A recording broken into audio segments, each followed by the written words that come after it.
The Galactic Commerce Station orbited a dying star, its steel corridors humming with the footsteps of 1,000 different species. Among them walked Liam Chen, a human cargo hauler whose ship had docked for routine maintenance.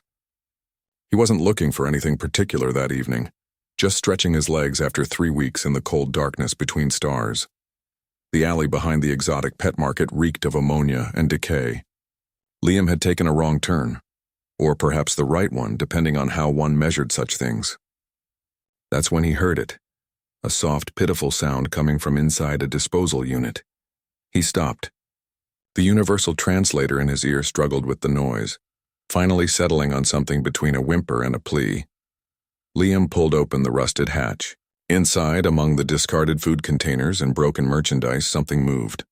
It was small, no bigger than a Terran cat, covered in matted fur that might have once been silver but was now stained with filth.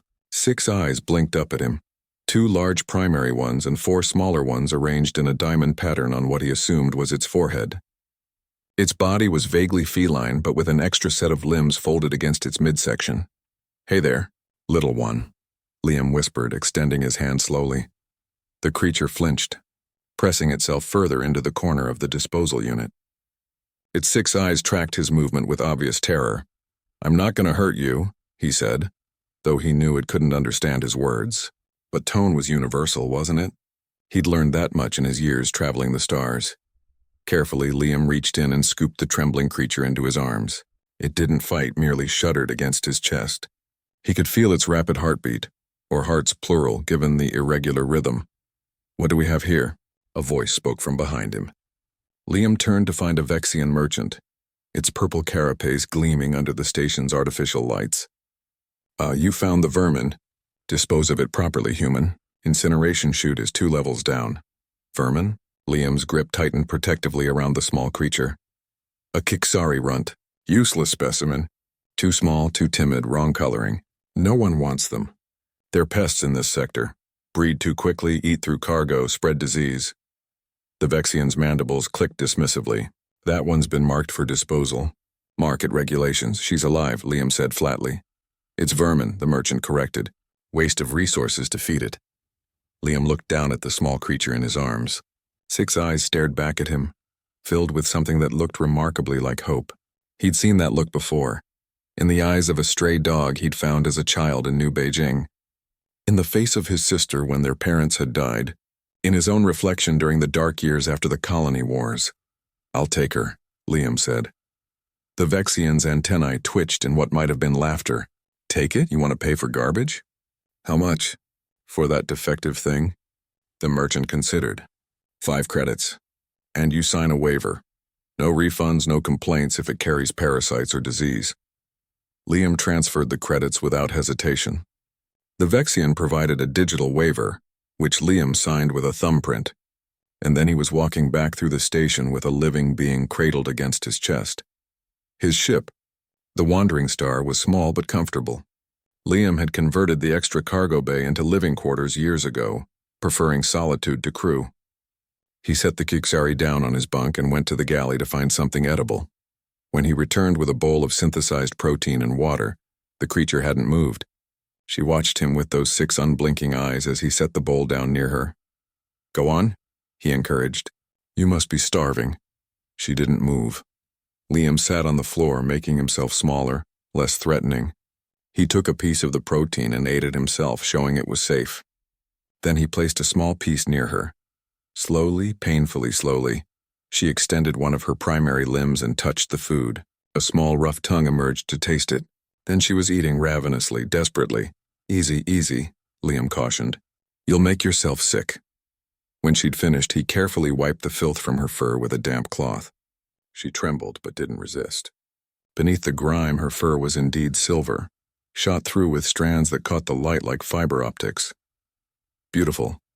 I'm going to call you Lily," Liam said. "After a flower from Earth, you remind me of one, delicate but resilient." The weeks that followed transformed both of them.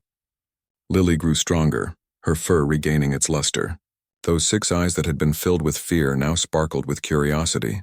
She learned to climb the ship's infrastructure, to play with bits of string, to curl up against Liam's chest while he piloted through hyperspace.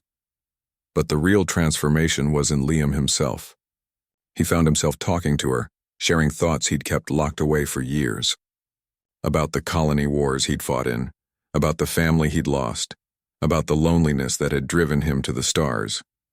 Lily listened, 6 eyes attentive, small head tilted in what looked like understanding. And sometimes, in the quiet moments between stars, she would make a soft chirping sound that the translator rendered as safe or home.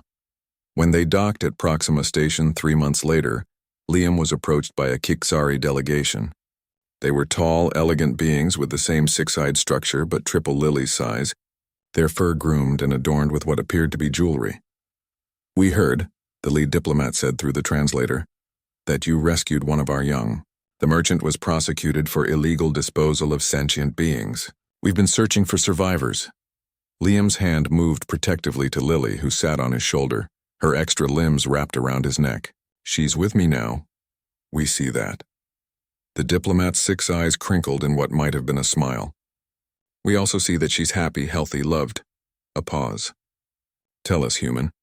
Why did you save her when the galaxy called her Vermin?" Liam looked at Lily, then back at the diplomat. "Because on Earth we have a saying. One person's trash is another's treasure. But more than that, because every life has value. Because love isn't about perfection or usefulness. It's about seeing someone who needs you and choosing to care." The Kixari diplomat was quiet for a long moment. Then, "The galaxy could learn much from humans. We judge worth by standards of productivity and perfection. But you—" The diplomat gestured to Lily, now purring against Liam's neck. "You see value where others see none. You create family where others see only disposal." "That's just being human," Liam said simply. "No," the diplomat replied. "That's why humanity terrifies and inspires us in equal measure. You make the impossible seem inevitable. You turn trash into treasure, enemies into friends, and the unwanted into beloved." As the delegation departed, Lily chirped softly. The translator rendered it as home, safe, love. Liam scratched behind her ears, all 6 of them. "Yeah, little Lily, home." And in the cold vastness of space, aboard a small cargo ship called Wandering Star, a human and a creature the galaxy had discarded proved what Earth had always known, that love, compassion, and the refusal to give up on the unwanted weren't weaknesses. They were humanity's greatest strengths. The end.